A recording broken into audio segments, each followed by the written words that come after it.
Hi, I'm hypnotist Rob Hadley, and today I'm going to be talking to you briefly about working with bulimia and working with someone who's suffered with bulimia, who's been through treatment and responded okay, and then several months later they come back because they've slipped up. Now, obviously when we're working with hypnotherapy, our objective is that there's never a slip up, but reality is occasionally someone's going to struggle. Often this is brought about by extreme stress, or by an event or something that just triggers the old behavior. So when we're chatting in a few moments with a client who's given permission for this, by the way, she's going to describe exactly what happened for her after having gone a little while completely free and clear. And she had been in quite an extreme situation prior to this, where she'd been binging and purging on a fairly regular basis. Excuse me. So you get a little bit of an idea of what the client's going through and how that's working. Now, in the meantime, there are one or two other bits of documentation I've got out there about working with bulimia. You'll probably find it if you just Google Rob Hadley, hypnotist bulimia, or hypnotherapy bulimia, and you'll find lots of information about how hypnotherapy can be very, very powerful when working with bulimic clients.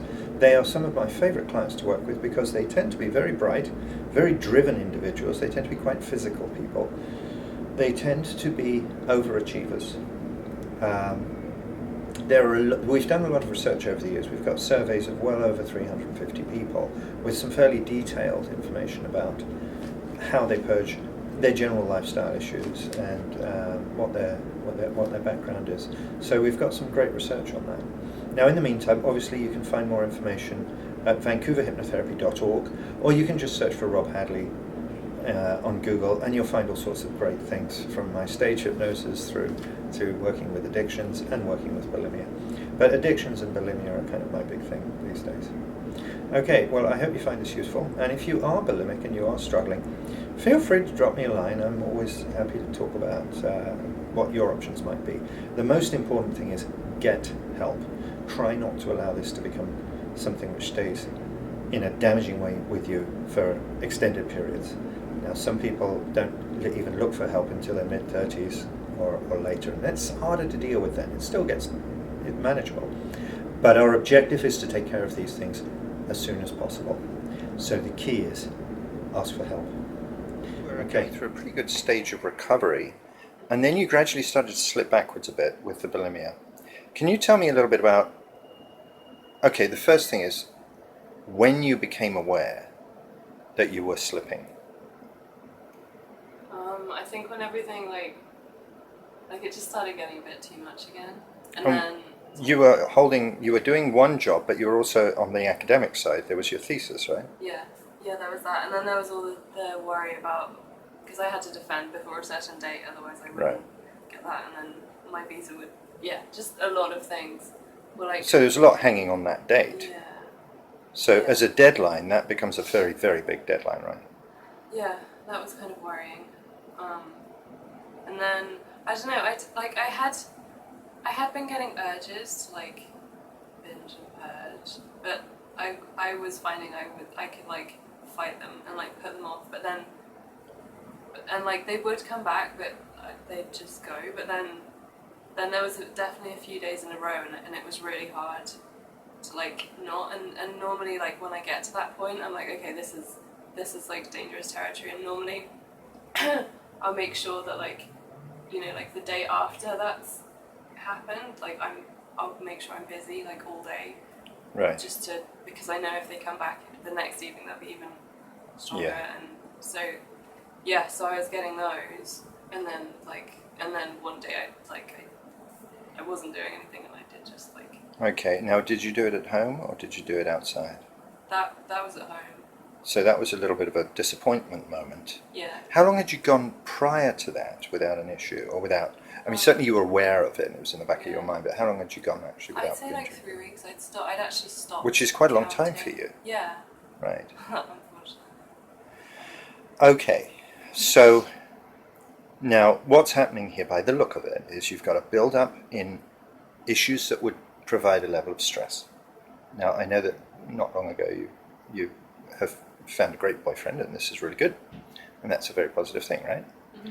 And you've also come to the culmination of your masters, and I mean, there's no question about it. I know how hard you work on that, and like a lot of people who are bulimic, you are right at the very top of the academic spectrum. So you work extra hard on that. Now, I know you've also taken on a little bit of extra work lately, right? Mm-hmm. Yeah, well, like it's gone full time, and they've like, this is another thing. They've like, I'm the manager. They've like given me a massive promotion, made me manager. I hope they gave you a rise alongside that. They did, yeah. Right. Which is fine, and it's fine. But I don't know. I didn't. It's kind Well, of. hang on a second. Just remember what you are here. Now, you know my sort of gospel according to Rob as far as bulimia goes. When one is bulimic, one has basically very little in the way of an off switch in terms of moderation. You'll keep loading yourself like loading something onto a bridge until that bridge collapses. Now, what you've just described, the academic demands, the social demands, and now the work demands, you can almost hear the bridge cracking under the strain right there. Yeah. And then eventually we start to see those splinters of things falling away, and eventually the bridge comes down and you go through a binge purge cycle. What did you purge on? What sort of food? Sorry, what did you binge on? What sort of food? Carbs, I'm guessing. Yeah, like bread and cereal. Okay. We won't go into the details of how severe it was, because obviously it was just plain unpleasant and something you don't want to particularly think about. Now, what we're going to do, and we're going to use hypnotherapy to instill this, we're going to start bringing in some...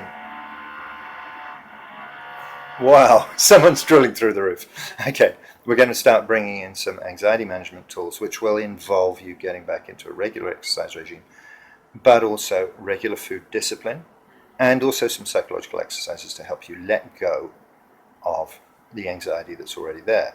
But most important of all is this idea of being aware that there needs to be an off switch here. Because if there's no off switch, you're just going to keep going into this. This is basically a sort of a second phase of recovery. The first phase is when you go through, you address the issue, and you end your use of binging and purging. Now, many clients then, about 3-4 months later, after they have, as you say, stopped thinking about it and stopped counting, they forget that part of their bulimic nature is this inability to have an off switch. And so they just find themselves building up again to this large load on their shoulders, and then it comes crashing down. However, what you can take from this is the idea, okay, you've been through this. Now you know that next time you go through and you end it being a problem for a while, you just have to keep a weather eye on how much you're loading yourself down with. And that's why it is something which I tell people, it's part of who you are. It'll be with you all your life. But that's not necessarily a bad thing. It just means you've got to watch it.